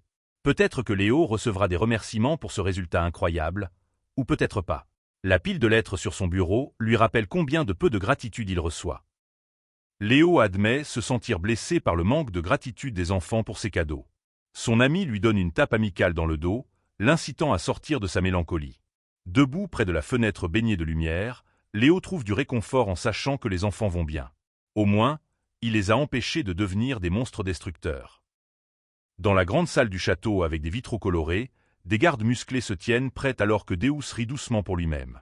Son manteau élégant et son attitude confiante le désignent comme une personne d'importance. Puis une voix joyeuse s'écrie « Frère ». Une femme en blanc fluide se précipite vers lui. La reconnaissance se dessine dans ses yeux. Deus sourit avec confiance, mais ses pensées deviennent sombres alors qu'il se souvient de l'année passée. Il ressent de la honte pour les amis qu'il a perdus face aux créatures de l'ombre, ces sombres êtres qui lui ont tout pris. Seule une colère débridée et une haine sans borne demeuraient lorsque l'obscurité a consommé son monde. Une fille était étend la main, offrant un cristal lumineux au milieu des ombres tourbillonnantes de rage et de haine. La scène change pour un jeune homme mince dans une cellule sombre, contemplant son indignité.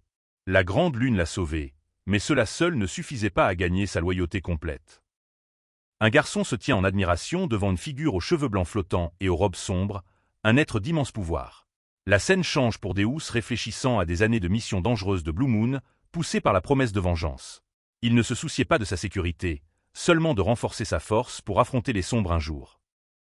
Une lettre désinvolte révèle du mépris pour des présents sans signification, mais la grande lune avait préparé quelque chose d'inattendu. Une figure encapuchonnée se tient devant une porte mystérieuse, se demandant ce qu'elle est censée trouver. Puis la surprise frappe, des cheveux blonds, des yeux écarquillés, et l'émergence d'un incroyable cadeau de leur patron. Une main douce se tend dans la lumière douce alors qu'une connexion se forme avec une étreinte délicate. Le garçon aux cheveux violets en désordre s'accroche désespérément à la figure en manteau sombre, des larmes de soulagement coulant sur son visage. Il pensait avoir perdu cette personne pour toujours. Contre toute attente, ils se sont retrouvés. Des larmes coulent sur le visage de Deus alors qu'il s'accroche à sa sœur dans la pièce doucement éclairée. Shelley, ses yeux chaleureux et son sourire doux répondent à son cri désespéré. Après leur séparation, il craignait le pire. Maintenant, elle est là, vivante, et son monde a de nouveau de la lumière. Mais que lui est-il arrivé pendant leur temps séparés? Shelley raconte son cauchemar, prise par ces choses, attendant dans l'obscurité absolue parmi des cages empilées comme du bétail pour l'abattage. Quand son tour est venu de mourir, la terreur a rempli les ombres. Des cris ont résonné dans l'obscurité alors que la mort approchait. Mais quelque chose est intervenu au dernier moment. Un coup violent résonne dans l'obscurité. La figure aux cheveux violets en blanc se souvient d'avoir échappé avec une lumière mystérieuse, survivant de justesse. Lorsque des trafiquants d'enfants ont failli la capturer, quelque chose de puissant est encore intervenu. Finir. Le mot flotte dans l'air alors que des forces sombres tourbillonnent avec une intention mortelle. L'acier chante dans l'air, coup, whoosh, tranche. Un guerrier en manteau sombre exécute des frappes parfaites tandis que la fille aux cheveux coupés est assise vulnérable sur le sol, mêlant peur et admiration. La bataille se termine par un son métallique définitif. Un mercenaire nommé Evan l'a sauvé d'une mort certaine. Dans leur chambre confortable près de la cheminée, Shelley lit une lettre promettant un soutien continu, médecine et hors de leur mystérieux bienfaiteur. Deus reconnaît devoir sa vie à Allon, montrant sa vulnérabilité. Mais la question la plus profonde les hante tous les deux. Comment la Grande Lune savait-elle tout sur leur situation? Deus n'a jamais parlé de son histoire ou de son traumatisme familial. Même pas à Eutan, qui savait seulement qu'il avait souffert aux mains de Shadowgoat. Alors comment ce mystérieux patron connaît-il de tels détails intimes? Les yeux rouges de la figure aux cheveux blancs brillent alors qu'il déclare « La Grande Lune sait tout ». Des pièces de puzzle flottent dans l'obscurité alors que la compréhension se fait jour. Deus n'avait jamais compris l'anxiété de temps auparavant. Une épée ne devrait pas penser par elle-même. Mais maintenant, il voit la vérité. Il était le fou tout au long. Ces mots prophétiques sur de bonnes choses à venir. Même la prédiction selon laquelle la fille Altia serait la dernière debout. Des larmes coulent sur la joue de Deus alors qu'il réalise que l'épée a agi de son propre chef, ou plutôt, guidé par la miséricorde d'en haut. La grande lune a surveillé son indépendance avec une patience divine. Maintenant, il se tient avec un pouvoir impressionnant rayonnant autour de lui, son arme brillant d'énergie mystique. La compréhension l'a transformé. À la table en bois, Deus réfléchit aux années passées à cultiver la haine et la vengeance contre Shadowgoat. Mais cette réunion inattendue avec sa sœur transcende le simple don, c'est un véritable miracle. Pendant ce temps, les mots cryptiques de la fille aux cheveux blancs résonnent. Tu réaliseras bientôt pourquoi je suis entièrement dévoué à la Grande Lune. Elle n'était pas une fanatique religieuse, réalise Deus alors qu'il fixe avec des yeux bleus perçants contre le fond cosmique. Sa mission se cristallise avec une clarté absolue, s'élever à l'échelon supérieur de Caliburn en devenant un maître chevalier. Il doit rembourser la grâce qui lui a été montrée. L'éclipse au-dessus signale que sa transformation est complète. Le moment est arrivé. Dans les halls de pouvoir drapés d'ombre, la voix d'un capitaine perce le silence. Les préparatifs sont complets. Le leader en armure noire se tient immobile à la fenêtre gothique, la lumière de la lune projetant une lueur éthérée sur sa cape. Derrière lui, des soldats attendent en formation parfaite. L'air vibre d'anticipation, quelque chose de monumental est sur le point de se dérouler. L'ordre de l'éclipse solaire est prêt. Des uniformes sombres brillent de reflets bleus alors qu'ils se préparent pour leur expédition vers le nord. Ce sera leur tremplin vers la grandeur. Une épée ornée capte la lumière des étoiles alors que son porteur la lève haut. Une silhouette aux cheveux violets frappants, rayonnant de pouvoir. Son défi résonne dans le ciel nocturne, prouve ta valeur devant la lune. L'adversité attend, mais la gloire aussi. Des montagnes enneigées s'étendent à l'infini alors que l'ordre se dirige vers le nord pour combattre des barbares. Mais ici, dans cette cour paisible, Léoric est assis contre des murs de pierre, savourant la tranquillité. Les enfants ont tous grandi maintenant. Une brise douce se lève, puis le chaos. Les livres s'éparpillent et les pages dansent dans l'air alors que le vent les emporte. Ils se précipitent en avant, saisissant les papiers flottants avec une urgence surprise. Léoric se penche sur son bureau en désordre, la plume grattant furieusement le parchemin. Ses notes sont éparpillées, désorganisées, un reflet de ses pensées agitées. Il grimace devant son écriture, jurant d'être plus méthodique. Page après page de recherche sur les énoncés remplissent son espace de travail. Le bruit des grattements résonne dans l'étude jusqu'à ce que finalement, satisfaction. Fini. Du moins pour l'instant. La magie crépite autour de la main tendue de Léoric. Son manteau sombre s'agite dans les vents mystiques alors qu'il canalise l'énergie en existence. Cobalt lusté. Un sort qui renforce la magie de la foudre, pliant les projectiles à sa volonté. L'air lui-même semble se plier et se déformer alors que la puissance brute coule à travers lui. Ce n'est pas un simple exercice académique. C'est l'aboutissement de mois de recherche dangereuse. Léoric se gratte la tête, absorbé par des textes anciens. Diffraction Pierce, un sort capable de dégâts critiques, mais la connaissance a un coût. Avec son petit noyau de mana, il ne peut lancer qu'une fois par jour. Chaque expérience était précieuse, chaque échec dévastateur. Les énoncés interdits de Baviloya étaient censés être oubliés par l'histoire. Pas étonnant que la recherche ait pris une éternité. 2 mois de recherche culminant ce moment. Léoric se tient dans la cour, une orbe magique pulsant d'énergie dans ses paumes. Des éclairs arc-en-ciel dansent entre ses doigts alors qu'il se prépare à tester ses théories. Apprendre la magie était amusant, admet-il, mais maintenant vient le vrai défi. Éliminer le centre de mana. Créer de la foudre à partir du déséquilibre résultant.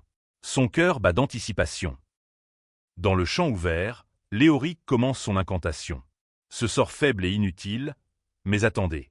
Alors qu'il prononce chaque commande, serre, compresse, l'énergie répond. Le violet et le vert tourbillonnent dans des motifs envoûtants. Ce qui semblait autrefois sans signification commence à prendre un sens, peu à peu. Le dernier mot tombe de ses lèvres, effondrement. L'orbe tremble au bord de la transformation. Les énoncés coulent comme une poésie ancienne, alors que Léoric canalise tout dans ce moment unique. L'épanouissement d'un instant. La phrase porte un poids au-delà de sa simplicité. L'énergie crépite autour de lui, des étincelles illuminant ses traits déterminés. Son léger sourire trahit la confiance grandissante en lui. Ce sort, ça fonctionne. La magie répond à sa volonté, se pliant aux mots de pouvoir oublier. Barroom. Le monde explose dans un éclair bleu électrique. L'énergie monte et crépite, se tordant dans l'air en motif impossible. La puissance brute atteint un crescendo, arquant sauvagement dans toutes les directions.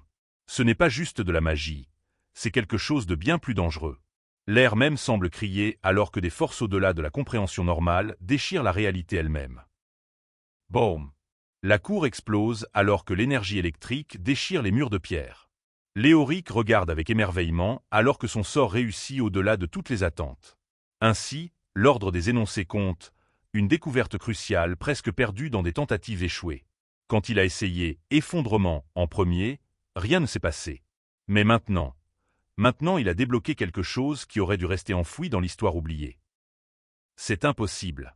Les mots échappent aux lèvres de Léoric alors que la réalité se transforme autour de lui. Mais il n'est pas seul. Une femme aux cheveux rouges en robe sombre s'exclame de reconnaissance. Est-ce Origin? L'homme à ses côtés partage son alarme. Magie avancée, murmure-t-il. Mais que fait Kalia ici? Le sang de Léoric se glace alors qu'il réalise l'ampleur de ce qu'il vient de libérer. Moi? La voix de Léoric murmure à peine alors que la silhouette aux cheveux gris dans le costume élégant s'avance. Quel talent exceptionnel! Tu es à moi maintenant. Les mots frappent comme des chaînes, le liant à un destin qu'il n'a jamais choisi. Dans les grandes salles de Caliburn, le royaume des chevaliers, le talent appartient à la couronne. Tout pour la grande lune, pense-t-il, alors que le poids de sa découverte l'écrase. Il n'y a pas d'échappatoire à ce qu'il est devenu.